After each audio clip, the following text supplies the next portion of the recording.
Gubernur dan Wakil Gubernur Jakarta di depan Balai Kota Jakarta Selasa siang diwarnai kericuhan. Pengunjuk rasa terlibat kericuhan saat baru kali ini Jakarta tingkat kepuasan masyarakat terhadap kinerja pemimpinnya itu paling rendah di Pulau Jawa. Kalau dulu itu paling atas terus ya sebelum Pramono Anung dan Mas Dul ini. Karena ya siapapun yang menjabat jadi Gubernur Jakarta yang dulu itu potensinya naik lagi menjadi capres dan cawapres. Tapi kali ini insya Allah ya algoritmanya berbeda. Karena prestasinya minim, kemudian berdampak kepada penilaian masyarakat terhadap kepuasan mereka. Kepuasan masyarakat terhadap pemimpinnya. Ya ini dibuktikan dengan beberapa program-program DKI yang sekarang itu tidaklah sesuai dengan aspirasi rakyat. Ada BPJS hewan, sementara BPJS manusia juga belum merata. Kemudian menangani anak natskal dengan menambah jam buka perpustakaan dan membuat taman-taman sholawat. Berbeda jauh dengan di Jawa Barat Kang Deddy Mulyadi. Kita tahu semua program-programnya itu berlandaskan dari aspirasi masyarakat karena memang Kang Deddy Mulyadi itu turun ke lapangan kemudian cari solusi. Beda dengan pemimpin Jakarta ini. Bukan berarti saya menjelek-jelekan Jakarta, tapi ini demi perbaikan kita harus kritik. Saya tidak nyinyir. Nah, agar tidak penasaran, maka langsung kita tonton pada video berikut ini. Check it.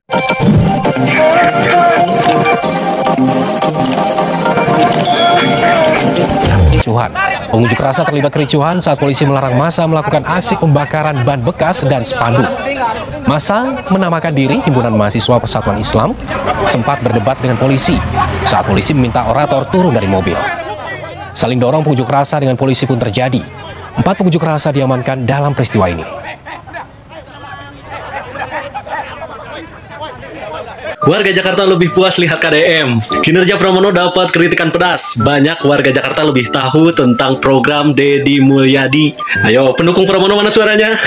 Warga Jakarta lebih puas melihat kinerja Bapak KDM ketimbang gubernurnya sendiri. Ayo dong bersuara. Seperti kemarin ketika Kang Deddy Mulyadi berbicara tentang APBD Jakarta. Kalian kritisi, kalian caci maki, kalian berbicara Kang Deddy Mulyadi fokus aja ngurusin Jawa Barat, jangan ngurusin provinsi lain. Nah sekarang kalian kemana? Pada diam ketika warga Jakarta ngomongin gubernur provinsi lain lebih puas terhadap kinerja gubernur provinsi lain. Kalian pada kemana kok pada diam? Hey, ayo dong kritisi lagi kinerja Kang Deddy Mulyadi, salahkan lagi Kang Deddy Mulyadi. Kenapa kinerjanya lebih bagus ketimbang gubernur kalian? Tingkat kepuasan terendah sepanjang sejarah DKI. Gubernur DKI harus evaluasi tim kerja. Memalukan, APBD setinggi langit. Gubernur DKI mengatur urusan dari atas sampai toilet rumah tangga. Tidak ada wali kota ataupun bupati yang bisa mengganggu karena semua merupakan staf daripada gubernur. Ini timnya gabut, nggak bisa kerja apa bagaimana? Dari 6 pemimpin daerah di Pulau Jawa, nomor 5, bayangkan. Dengan APBD sebesar itu, ada 2 hal. Ada bagus, ada menarik dan diminati. Kalau bos saya seorang politisi, saya akan memilih hal yang menarik dan diminati. Karena tidak ada kata ngalah untuk seorang politisi. Evaluasi tim gubernur Jakarta. Ini saya nggak boleh main-main lagi. Pemda Provinsi Jawa Barat sudah mengedarkan jam malam. Jam 9, anak sekolah harus kembali di rumahnya. Kecuali lagi sama orang tuanya. Ada yang sakit, dia lagi bekerja untuk memenuhi kebutuhan hidupnya dan sejenisnya. Nanti saya tidak mau mendengar ada kejadian atau peristiwa di atas jam 9 menimpa anak pelajar SMA di Purwakarta, di Jawa Barat. Kalau ini terjadi, kepala dinasnya mundur. Kenapa? Di Jakarta. Wow. Ada 6 taman yang akan kita buka selama 24 jam. 24 jam. Untuk UMKM, untuk para seniman budayawan tampil, kemudian untuk ya para agensi bisa mengekspresikan. Kemudian 4 taman kita buka sampai jam 10 malam. Sampai jam 10 malam. Betul. Eko Park, kemudian di Lapangan Menteng, kemudian di Langsat, kemudian apa lagi? Lapangan Menteng, kemudian ada 6 yang 24 jam, 4 yang jam 10 malam. 24 jam kenapa tuh Bang mungkin kira-kira? Perkembangannya beda gitu. Pak ngeliat kepadatan penduduk di sekitar situ kan. Ya artinya kalau kayak misalnya mungkin kayak di Eko Park kan masih lingkungan kan agak padat kan. Tapi kalau misalnya Taman Menteng kan sepi, ya kan. Nah itu bisa 24 jam. Bang, itu kesiapannya gimana bang? Sama-sama. Jujur sebagai warga Jakarta, gue setuju banget, gue dukung banget waktu Mas Pram pengen buka jam taman dan juga perpustakaan tuh jauh lebih lama lagi. Yang tadinya tutup sampai sore, sekarang jadi sampai malam. Gue setuju banget. Tapi setelah tahu ini jadi alasan buat mencegah anak-anak tawuran, ya gue jadi bertanya-tanya, emang ada anak-anak yang kerjaannya tawuran setiap hari itu kepikiran buat baca buku? Ya walaupun katanya lonjakannya sampai 53% pembacanya setelah kebijakan Mas Pram itu, gue yakin banget salah satunya bukan anak yang tawuran. Beda circle, beda visi Mas Pram. Kok bisa kepikiran ke situ gitu loh? Kalau tujuannya buat anak-anak yang suka baca, pengen tambah literasi, ya itu bagus. Karena gue sendiri suka banget ke perpustakaan. Tapi kalau jadi alasan buat mencegah anak-anak tawuran, ya tolong dipikirin lagi cara yang lebih. Tahu gak sih kalau pemerintah Jakarta itu sekarang lagi lucu-lucunya, ya mereka mengatasi kenakalan remaja ini, tawuran dan sebagainya macamnya itu dengan memperpanjang jam buka taman dan jam buka perpustakaan. Lu berpikir nggak sih Pram dan Sidul ya, kalau alasan mereka tawuran itu bukan karena perpustakaan ditutup? Dan yang tawuran-tawuran itu bukan kutu buku, itu tuh anak-anak bandel. Lu ngerti gak sih apa hubungannya anak-anak bandel yang tawuran dengan perpanjang jam buka taman dan apa tadi perpanjang jam buka perpustakaan? Konyol, nggak nyambung. Lu gengsi banget sih buat ngikutin jejak Kang Deddy. Ada aja konten ini. Gubernur DKI Jakarta ingin tiru negara maju, yaitu melarang merokok di tempat karaoke dan klub malam hingga ke kafe. Ini membuat banyak masyarakat mengkritik tajam, sampai banyak yang mempertanyakan, emang nggak ada hal lain yang lebih penting apa? Keputusan ini membuat netizen banyak yang marah dan bertanya-tanya, kok bisa hal-hal seperti ini dipermasalahkan oleh seorang gubernur? Padahal masih banyak hal-hal lain yang perlu diperhatikan, mulai dari sumber daya manusia, kemiskinan, kesejahteraan masyarakat, dan masih banyak lagi. Padahal tempat-tempat yang disebutkan oleh Pemprov Jakarta sebagai tempat larangan merokok tersebut merupakan tempat yang banyak rokoknya. Itu sama saja seperti melarang seseorang yang minum alkohol di klub malam, yang notabene-nya merupakan tempat legal. Ini dapat kritikan keras karena merupakan rencana yang diusung oleh Pramono Anung selaku Gubernur Jakarta. Dalam pernyataan Pramono, beliau membandingkan kebijakan ini dengan kebijakan kota-kota seperti Tokyo, Seoul, dan San Jose yang melarang masyarakat merokok di tempat hiburan malam. Ramai nih berita Gubernur Jakarta meresmikan Transjakarta dari Blok M ke Bogor ya, dan sebelumnya juga meresmikan dari dari Jakarta ke Depok.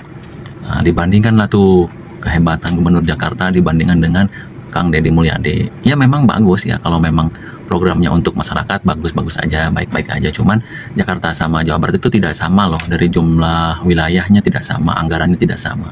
Di Jakarta mungkin jalannya sudah bagus, jadi anggarannya buat kebutuhan yang lain. Tapi kalau di Jawa Barat jalan-jalannya rusak, dari ujung ke ujung tuh rusak. Jadi Kang Deddy itu menjanjikannya untuk tahun ini dan tahun depan tuh untuk perbaikan dulu jalan-jalan. Setelah itu rumah sakit diperbanyak, kemudian sekolah diperbaiki dan lain-lain. Dan untuk angkutan umumnya nanti akan diaktifasi lagi jalur kereta yang udah mangkrak zaman Belanda itu mau diaktifasi lagi.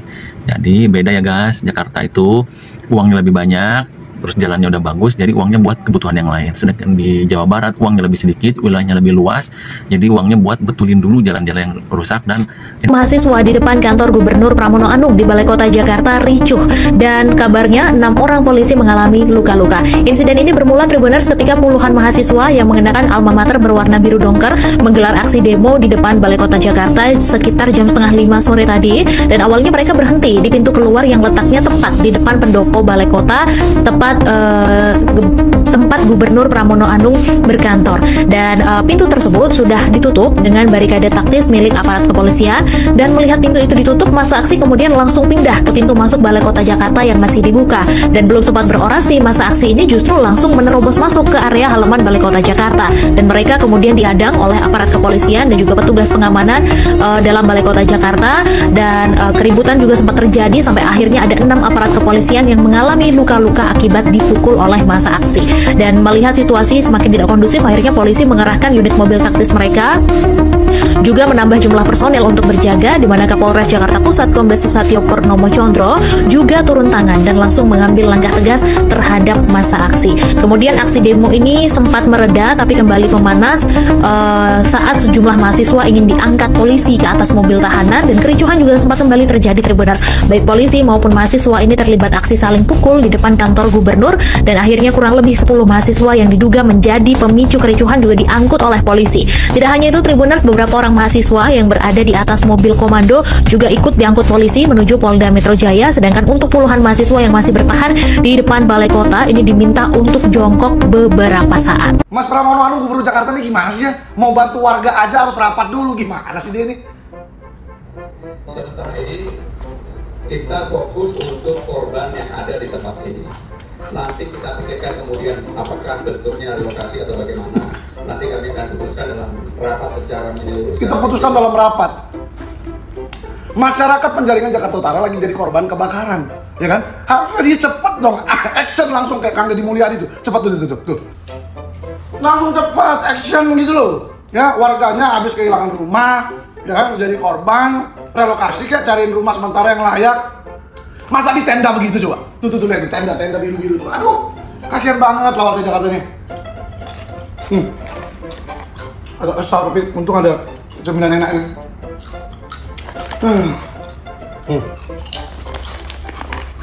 Keripik ingkong ketumbar, enak banget. Lihat ketumbarnya melimpah. Minyak-minyaknya nih ya, bikin makin gurih, makin sedap, asin, pas semua. Dan murah banget, hanya 20 ribuan, gini-gini. Kalian langsung cek di Keranjang Kuning kan dapat berapa, langsung di-check out sekarang, lagi promo banget. Gurih banget, nggak akan bisa stop kalau makan. Lagi terus. Dah, Mas Pramono, cepet dong action kasihan ke masyarakat penjaringan. Terima kasih. Komisi Masyarakat Sipil pada Senin siang menyerahkan rapor 100 hari kinerja Gubernur Wakil Gubernur Jakarta di Balai Kota Jakarta. Koalisi memberi 8 catatan kritis dalam 1 hari kepemimpinan Pramono Anung sebagai evaluasi dan bentuk partisipasi warga dalam menentukan masa depan kota Jakarta. Perwakilan Koalisi Masyarakat Sipil menyebut 100 hari memang tidak cukup untuk menyelesaikan beragam masalah di Jakarta. Namun 100 hari dinilai cukup untuk menentukan arah pembangunan kota Jakarta. Ia merespon penilaian yang diberikan Koalisi Masyarakat. Nah, jelas ya. Survei lembaga ini memang jelas-jelas terbukti bahwa kinerja Pramono Anung itu paling tidak disukai. Kepuasan masyarakat itu rendah terhadap Pramono Anung dan Mas Dul. Itu jelas terbukti yang dirasakan oleh masyarakat, kebijakan-kebijakannya terlalu ngawur ya. BPJS kucing, BPJS hewan lainnya, bahkan mendapat rekor vaksinasi kucing terbanyak di Indonesia, itu Pramono Anung. Seolah-olah tidak memperdulikan di Jakarta banyak warga yang masih hidup dalam kecukupan, di gorong-gorong, di jembatan, BPJS belum merata, dan banyak kasus-kasus lainnya. Dan terkesan mereka itu tidak mau dibanding-bandingkan, hingga pada akhirnya membeludaklah rasa ketidakpuasan masyarakat. Maka ada diantaranya yaitu yang demo ya. Para mahasiswa demo menuntut, menilai 100 hari kerja Gubernur DKI Jakarta. Itu merupakan hak mereka, hak masyarakat untuk demo, untuk menyuarakan aspirasi. Tetapi seolah tidak ada gunanya kita berdemo, kita menyuarakan aspirasi masyarakat, kalau seandainya pemimpin itu abai dengan apa yang kita sampaikan. Olah mereka itu menjalankan program sesuai arahan partai, kadang seperti itu. Dan tentunya kita boleh dan berhak berspekulasi apakah Pramono Anung dan Bang Dul ini demi kepentingan rakyat kah, atau kepentingan partai, atau oligarki-oligarki yang membiayai kampanye dan kolega-kolega atau tim-tim sukses sebelumnya yang menyukseskan mereka menjadi gubernur dan wakil gubernur. Kita boleh memiliki spekulasi seperti itu. Itu bukan berburuk sangka, tapi itu hukum perpanjangan akal atau the law of the principle.